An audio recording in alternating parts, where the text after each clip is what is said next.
Rain hit the metal roof of the old cabin like small stones, steady and loud. Luke sat inside with a half-eaten sandwich and a warm mug of tea.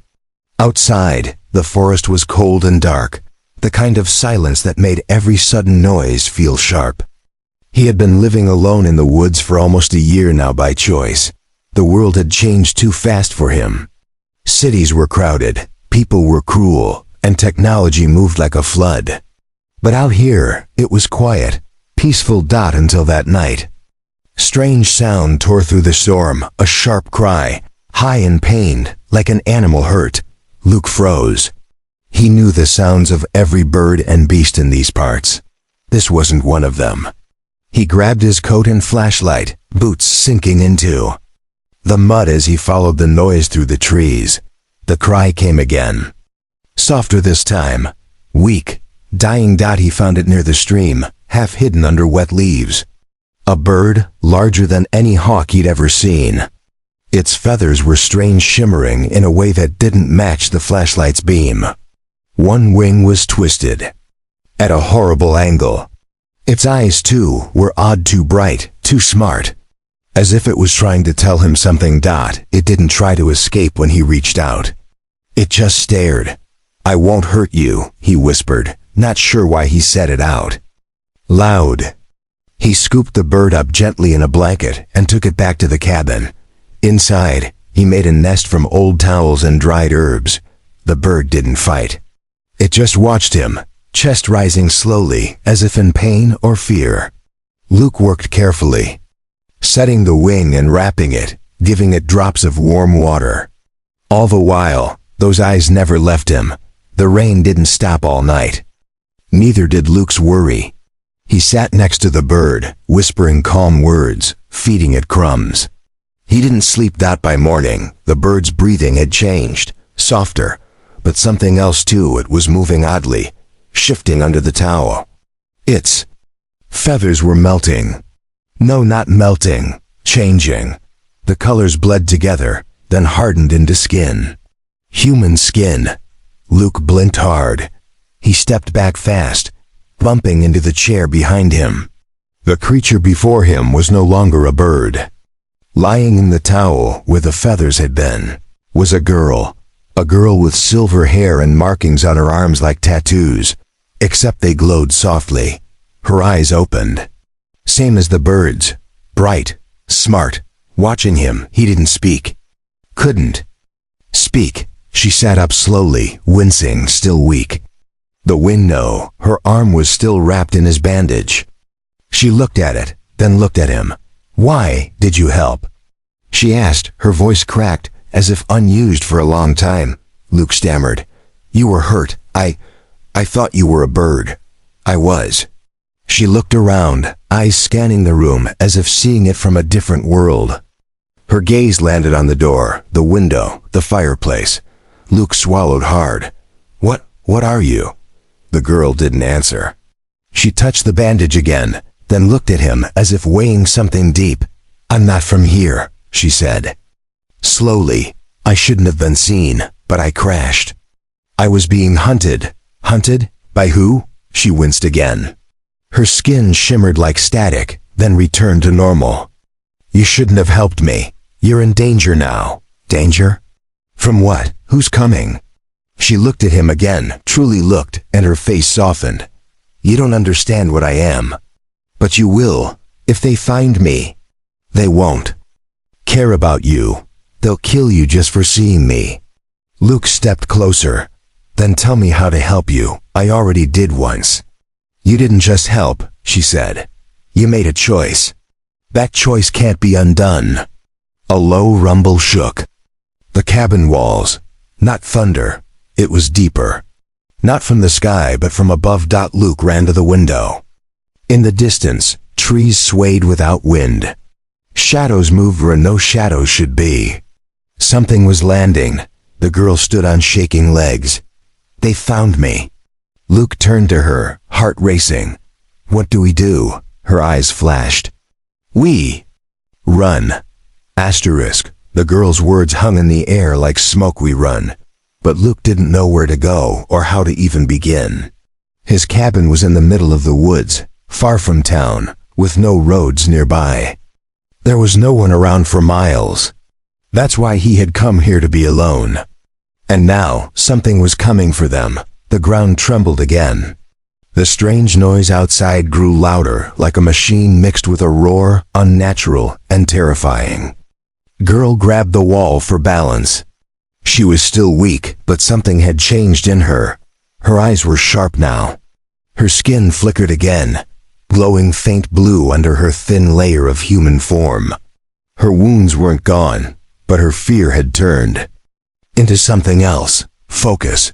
You have a vehicle? She asked quickly. Luke nodded. An old TV. It's behind the shed. She walked to the door, limping. We have maybe 1 minute before they lock onto this location. Luke hesitated. Are you sure they're after you? Maybe they don't. The cabin wall cracked as something slammed into it from the outside. A metal claw punched halfway through the wooden wall, missing them by inches. The girl didn't wait. She opened the door and shouted, "Go!" Luke ran to the shed, heart pounding, rain still pouring. He uncovered the TV, shoved a metal box off the seat, and turned the key. The engine coughed, then roared to life. The girl jumped on behind him, holding tightly even with her injured arm. As he drove, trees blurred past. The ground was slick, full of roots and mud, but he didn't slow down. Behind them, heavy footsteps chased through the trees. Too fast for any human, too strong for any beast. What are they? Luke shouted over the noise. They're hunters, the girl answered.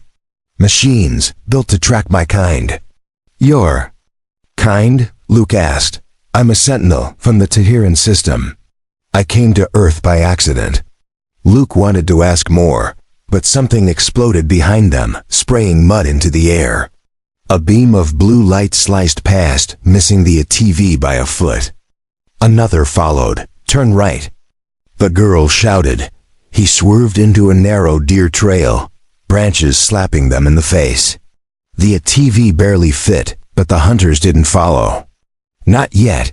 They can't move through thick forest easily, she said, gasping.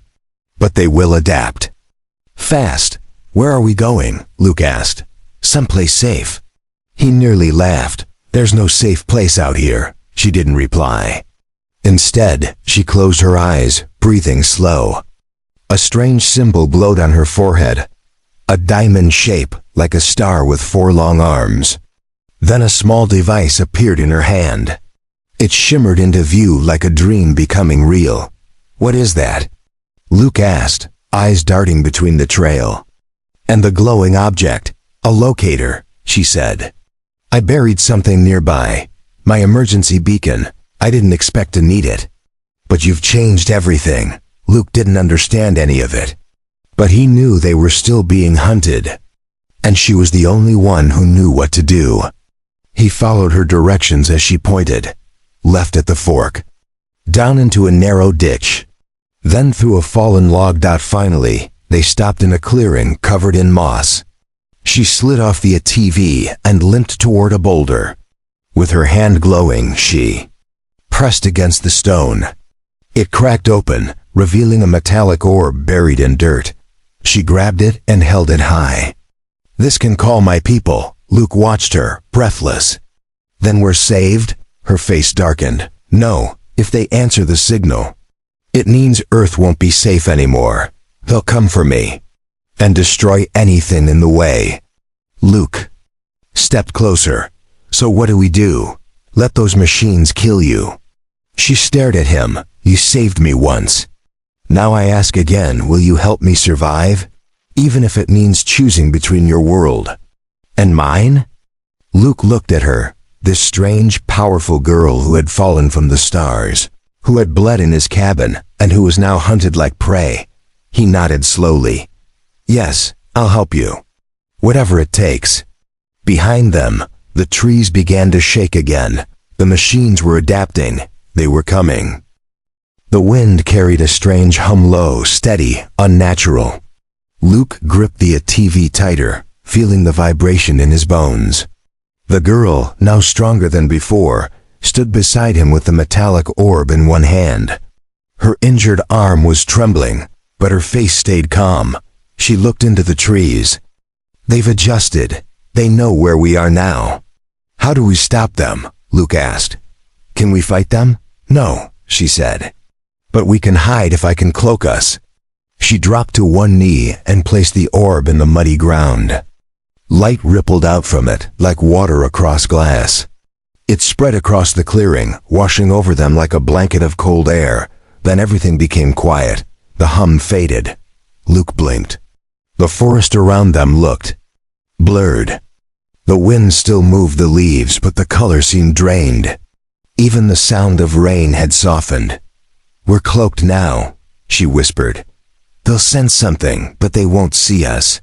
Luke sat on the log, still catching his breath. Who are you really? I mean, what were you doing on Earth? She didn't look at him. I was escaping. From what? My own people. Luke's eyes narrowed. But I thought you said the machines were hunting you? They are, she said, because my people sent them. Silence fell. Luke looked at her again, this time with more caution. I was supposed to follow orders, she said slowly. I didn't. I disobeyed. Why? Because the mission was wrong. We were sent to study Earth, but then it changed. They wanted me to test destruction methods, weapons. I refused. Luke stared at her, heart sinking. So your crash wasn't an accident? No, I fled. They tried to stop me. I broke formation and entered your atmosphere too fast. My wings, my form, it couldn't handle it. Luke looked at the bandage still on her arm.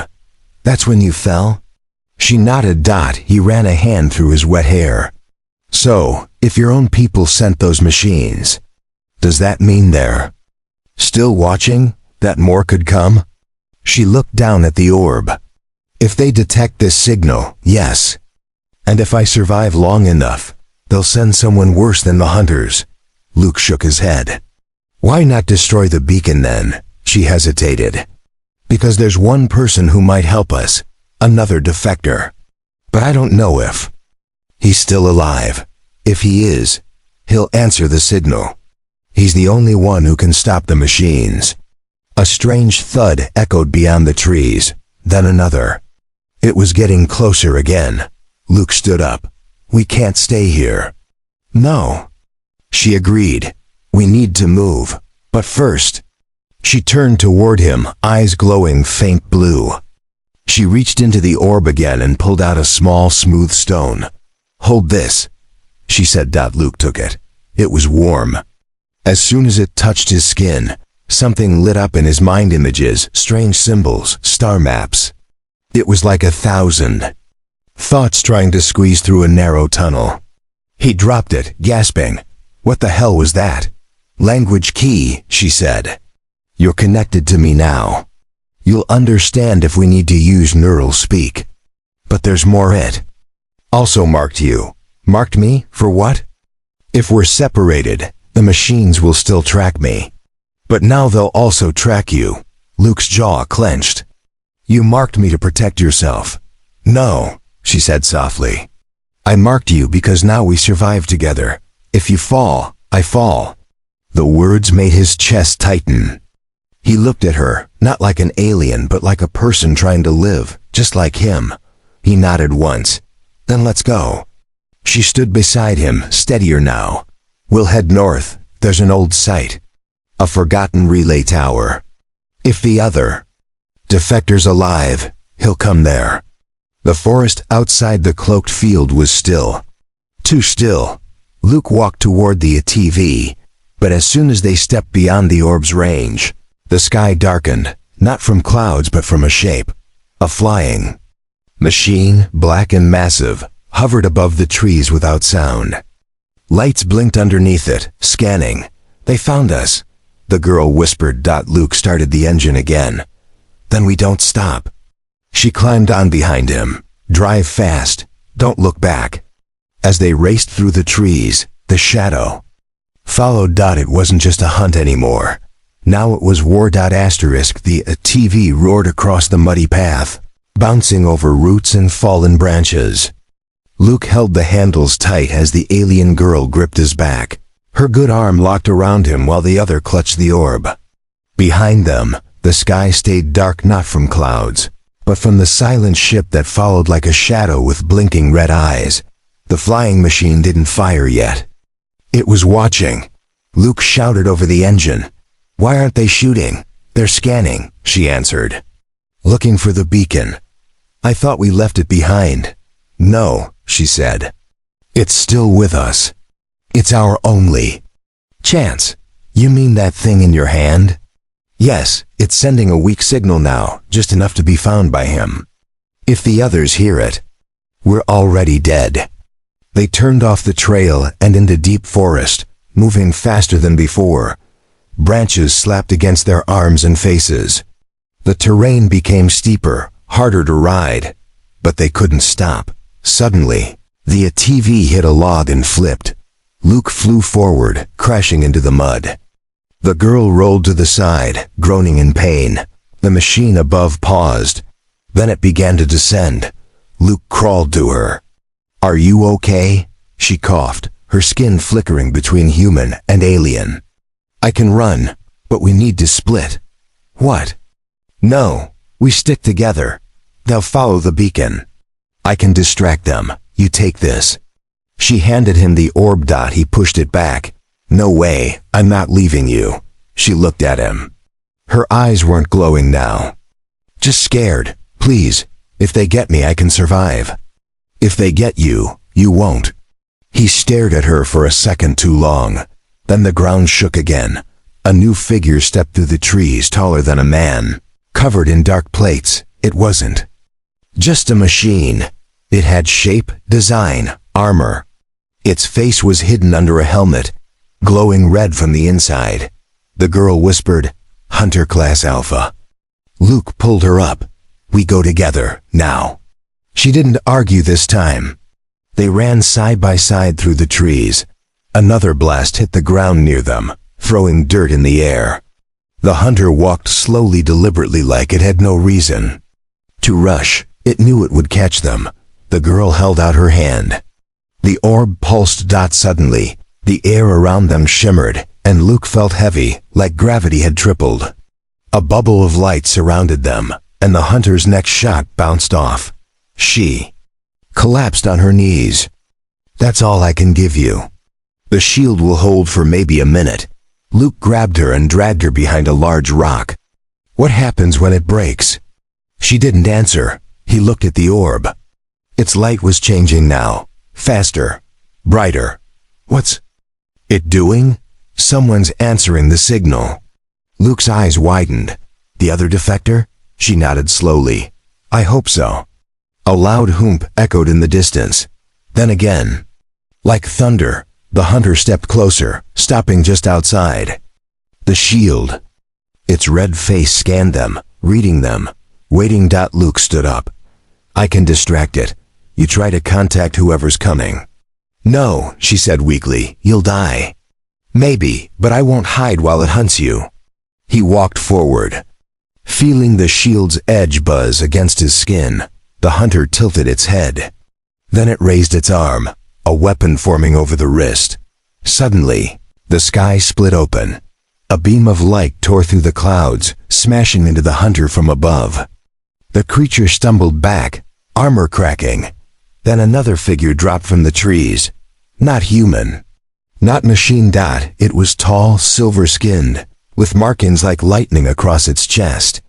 It landed between Luke and the hunter, holding two thin, glowing blades. The hunter charged. The stranger moved faster. Blades slashed in clean lines. Sparks flew. Trees shook. Luke grabbed the girl and pulled her behind cover. She opened her eyes wide. "It's him, the defector." The battle raged for less than a minute. When the light faded, the hunter was broken, its body still twitching. The silver alien stood over it, breathing hard. Then he turned to Luke and the girl. "You're alive," he said to her. His voice was calm but heavy. She nodded. "Because of him." The alien looked at Luke. "Then the human is now part of this war." Luke's chest tightened. A war? He thought he'd just rescued a bird. But now he was standing in a fight that reached far beyond Earth. And it had only just begun. Luke stood silently, eyes locked on the silver-skinned alien who had saved them. The new arrival moved like a shadow and fought like lightning. His eyes were glowing softly, yet there was something heavy in them. Not hate, not pride, but sorrow. The girl stepped forward, still weak but upright. "You came." "I saw your signal," the alien said. "I never expected to see you again." Luke watched as they exchanged a look deep, quiet, full of memories he couldn't understand. The silver alien turned to Luke. "You helped her. That means you're one of us now." "I'm not one of anything," Luke said.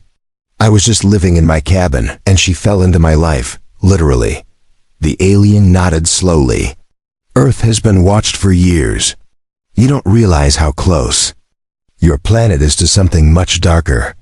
She ran to your world because it was unmarked, clean." Luke looked at the girl. "You were hiding here?" "Yes," she said softly. "Earth was supposed to be a safe place, but my people, they've turned everything into a weapon. They don't stop, not even for peace." Luke took a deep breath.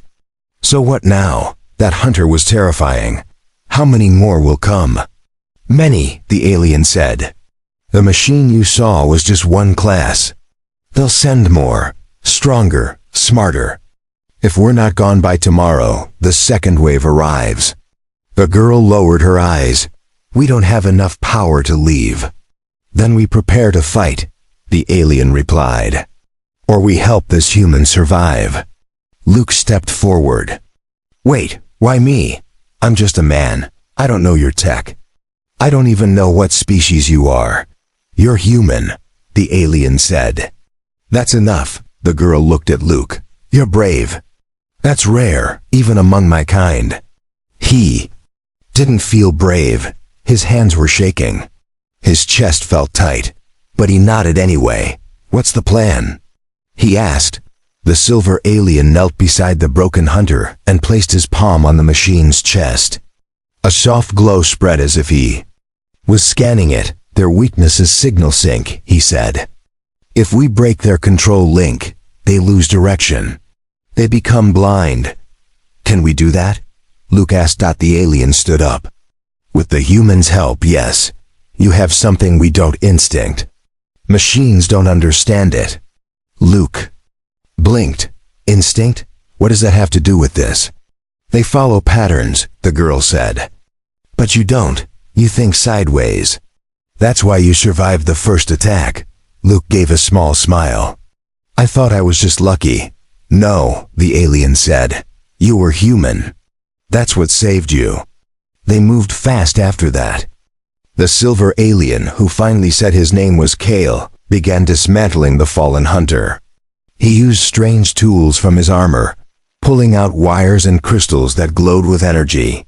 The girl used the orb to scan the forest, looking for signs of incoming waves. Luke helped where he could, carrying parts, making fire, fetching water. He didn't know what half of what they were doing meant, but he followed orders. At night, they sat by the fire. Kale didn't sleep. The girl, half human in shape now, leaned close to the warmth. Luke looked at her. "Back when I found you, in bird form, you were scared." "I was dying," she said quietly. "And then you saved me." "That's not something my kind is used to. We fight, we survive. But kindness? That's rare." Luke frowned. "You've never been helped before?" She shook her head. "Never by a human." He poked the fire with a stick. "Well, I wasn't thinking. I just saw someone in pain. I couldn't leave you." She smiled. A soft one. "And that's why they'll never understand you. And why they'll never beat you." Suddenly, Kale stood up, eyes locked on the sky. "They're here." The girl stood quickly. "Already?" Kale nodded. "They're early. They know she's still alive. They sent shadows ahead to test us." Luke grabbed the stick, but Kale handed him a small device. It looked like a pebble, smooth and cold.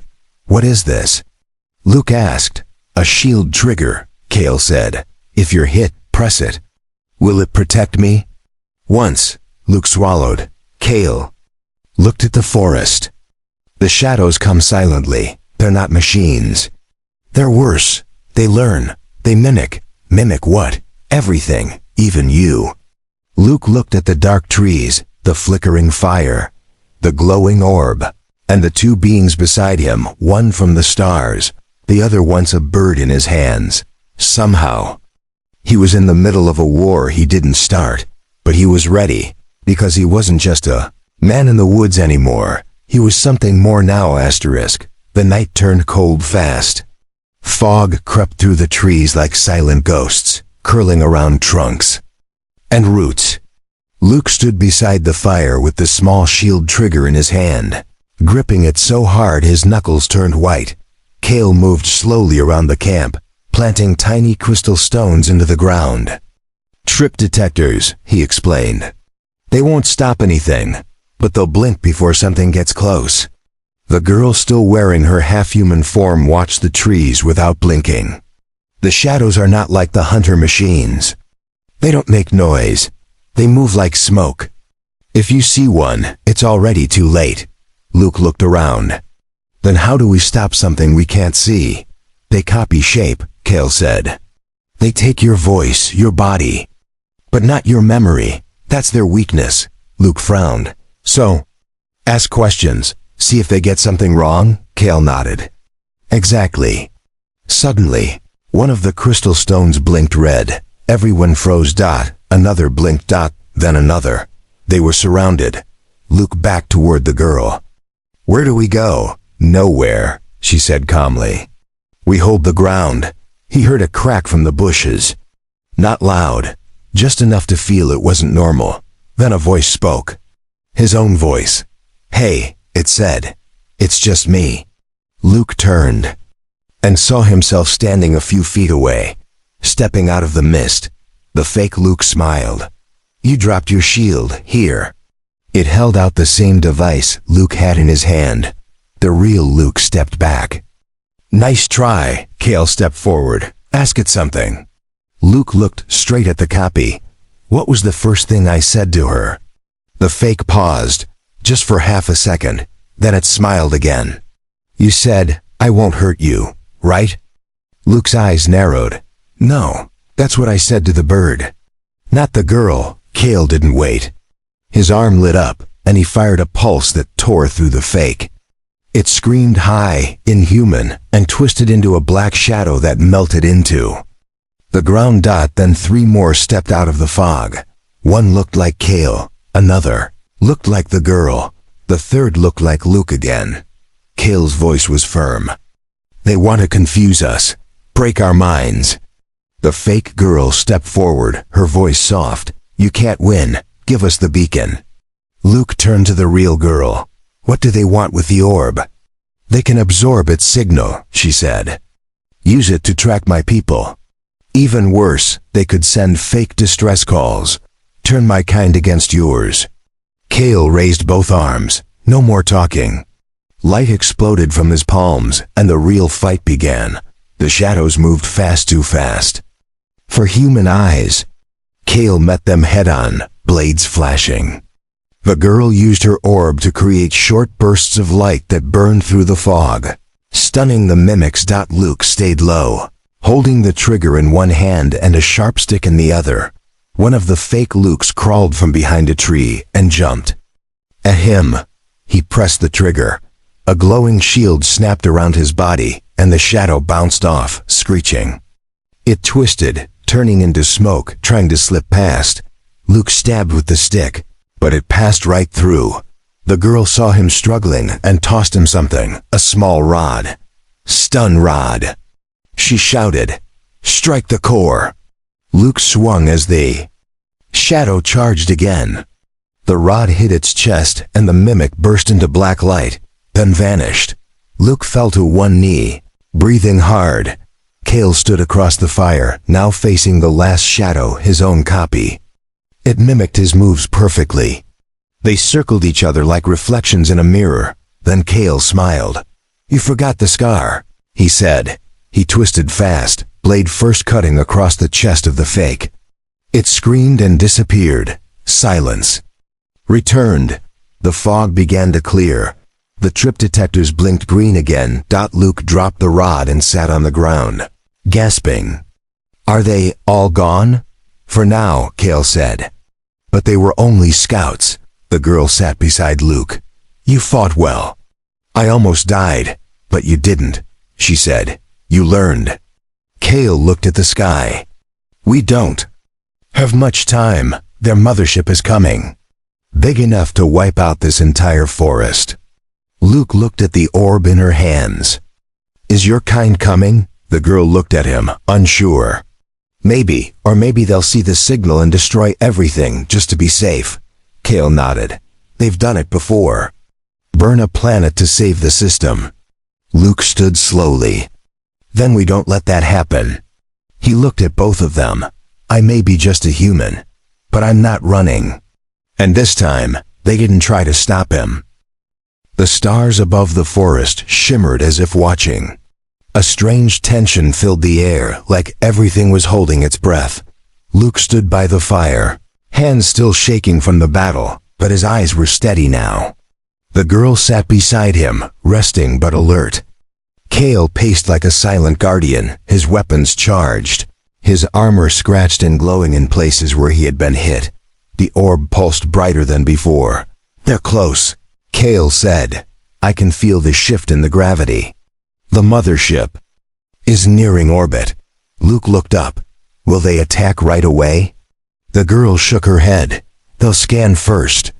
They'll see the signal and try to confirm if I'm alive. If they find me marked as a traitor, they'll destroy the area." "So we hide again?" Luke asked. "No," Kale said. "This time we talk." Luke turned. "Talk? With who?" Kale pointed to the orb. "With them." The girl opened the top of the orb. A glowing crystal floated inside. She touched it gently, and her body shimmered, turning more alien, her skin silver blue, her hair glowing like ice, her eyes like stars. Kale stepped back. "Luke, you must stay close. You are the reason this can work." "Me? Why?" "Because you changed her fate. You helped when no one else would. Your presence will confuse their logic. They don't understand human compassion. If they see it, they may hesitate." The orb glowed brighter. A soft hum filled the air. Then a voice echoed from nowhere. "Unit 6 Kai, report your status." The girl stood straight. "This is Unit 6 Kai. I am alive. I am with a human." There was a pause. Then the voice returned. Colder. "You disobeyed direct orders. You abandoned mission protocol. You are marked corrupted." "I disobeyed," she said, "because the mission was wrong. You sent machines to test weapons on innocent life. Earth is not an enemy. It is peaceful. The planet is unknown, uncontrolled, a threat." Luke stepped forward. "You're wrong." The voice paused again. "I'm human," Luke said. "I'm not a soldier. I'm not a leader. But I helped her because it was right. Because she was hurt. That doesn't make me a threat. Your action changed her programming. You contaminated the unit." Kale added, "No, he woke her." The orb flickered. Then came a different voice, deeper, older. "Kale of the lost rank, you still live." "I do," Kale said. "And I stand with Earth." "You defected. I chose truth. You're afraid of humans because they don't follow your rules. But that's their strength." The sky cracked with light. A giant ship appeared above the forest. It didn't fly in, it unfolded like a shadow becoming real. No sound, no engine. Just presence. The trees bent under its gravity. Luke stared up. "What do we do now?" The girl held the orb in both hands. "We give them a choice." She touched the crystal again. Her body glowed fully now. Wings of light appeared on her back, rising tall like folded metal feathers. "By ancient code," she said loudly, I claim Earth under peaceful contact. If you strike, you erase the last bond between our worlds." The light from the ship paused. Everything froze. Then a beam came down, soft golden. It didn't burn. It wrapped around the three of them gently, as if reading. Then a final voice spoke. "Request for peaceful claim. Acknowledged. Observation will continue.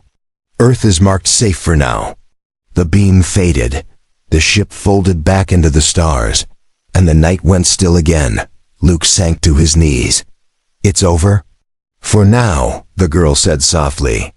"But everything has changed." Kale nodded. "You did what none of us could, human. You made them stop." Luke looked at the girl. "What happens to you now?" She smiled, a real one this time. "I stay, if I'm welcome." He stood smiling back. "You're more than welcome. You're home." Kale stepped into the trees, his silver body fading with the light. "I'll return if needed. Until then, protect her." Luke nodded. "Always." As dawn broke, the forest returned to peace. Birds sang again, but in one cabin deep in the woods, a shape-shifting alien girl sat by a fire with the human who had saved her. And together, they had saved something far bigger than just one life. They had changed the future.